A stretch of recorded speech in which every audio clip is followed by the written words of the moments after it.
अच्छा शहरी किसी भी मुल्क के रहने वालों को कुछ हक हासिल होते हैं और साथ ही उनकी कुछ जिम्मेदारियां भी होती हैं।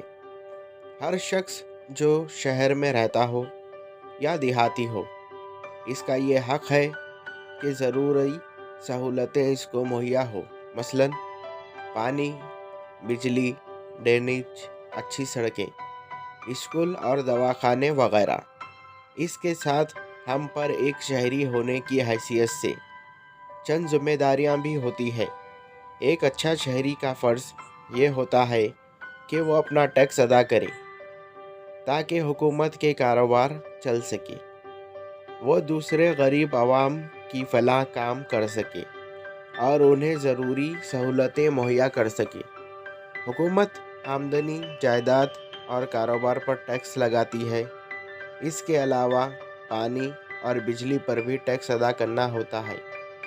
टैक्स देने से ही हम अपने जिम्मेदारी से बरी नहीं होते, बल्कि एक शहरी होने की हैसियत से हमको मिलने वाली सहूलतों की हिफाजत करना भी हमारा फ़र्ज़ है।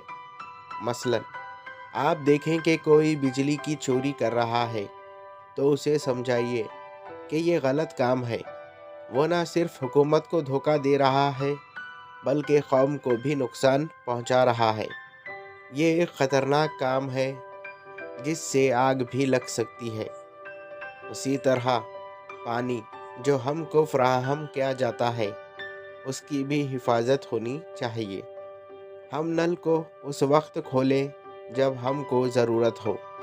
कपड़े या सब्जियां धोने के बाद इस पानी को बागबानी के लिए इस्तेमाल करें।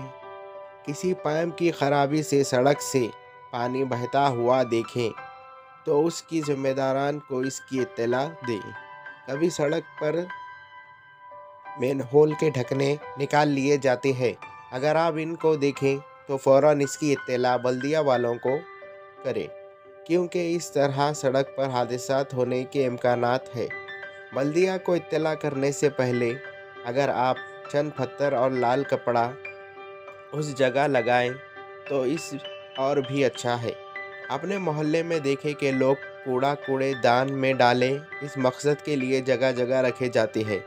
अगर कोई कूड़ेदान से बाहर फेंक रहा हो तो इसको समझाइए कि इस तरह मच्छरों और चूहों की अफजाइश होती है, जिसकी वजह से मलेरिया और दूसरे तरह तरह की ख़तरनाक बीमारियों के फैलने का ख़तरा रहता है। अगर आप कहीं पर भी ठहरा हुआ पानी देखें तो केरोसिन यानी मिट्टी का तेल इस पर डाल दें। बस में सफ़र करें तो बस का किराया अदा करें।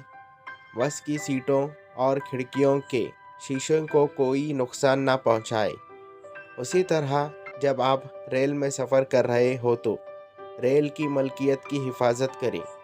अगर आप देखें कि कोई इसको गलत इस्तेमाल कर रहा है तो फ़ौरन उसकी इत्तला हुक्मरान को दें। आप जब अपनी ज़रूरत का सामान ख़रीदने किसी दुकान पर जाएं तो ख़रीदने से पहले देख लीजिए कि वो माल नकली या पुराना तो नहीं है। खाने की अशिया पर हुकूमत एक निशान लगाती है जो आग मार कहलाता है। इसका मतलब ये होता है कि वो इस्तेमाल के काबिल है। इसके अलावा वो डब्बे पे लेबल पर कीमत और तारीख़ दर्ज होती है और इस चीज़ पर काबिल इस्तेमाल होने की मुद्दत भी लिखी होती है। खाने पीने की चीज़ों के अलावा दवाइयों के लेबल इसके अंदराज होते हैं।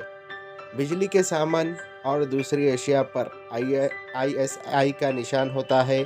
इससे इस चीज़ की मियार नहीं किया जा सकता। किसी भी चीज़ की खरीदी के वक्त कीमत, वज़न और इसकी जांच ज़रूरी है।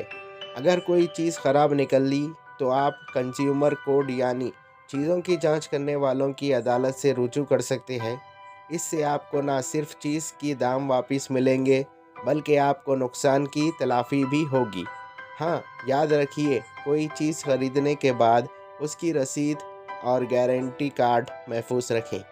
एक बात और याद रखिए, जब भी आप सड़क पर किसी बूढ़े और अपाहिज या बच्चों को देखें तो उसको सड़क पार करने में मदद करना। इस तरह अगर आप अच्छे शहरी बनेंगे तो आपके दूसरे साथी भी आपका साथ देंगे और सेहतमंद माहौल बनाने में हिस्सा लेंगे। Thank you. हेलो व्यूवर्स, मैं हूं आपका अपना दोस्त सलमान। उम्मीद करता हूं आप सब खैरियत से होंगे। अगर आप मेरे चैनल पे नए हो तो मेरे चैनल को सब्सक्राइब करें और बेल आइकन को ऑल पे सेट करें, ताकि मेरी हर आने वाली स्टोरी का नोटिफिकेशन आपको मिलता रहे। अगर आपको ये स्टोरी अच्छी लगी तो इस स्टोरी को भी लाइक करें। तब तक के लिए मुझे दीजिए इजाज़त। Thank you for watching.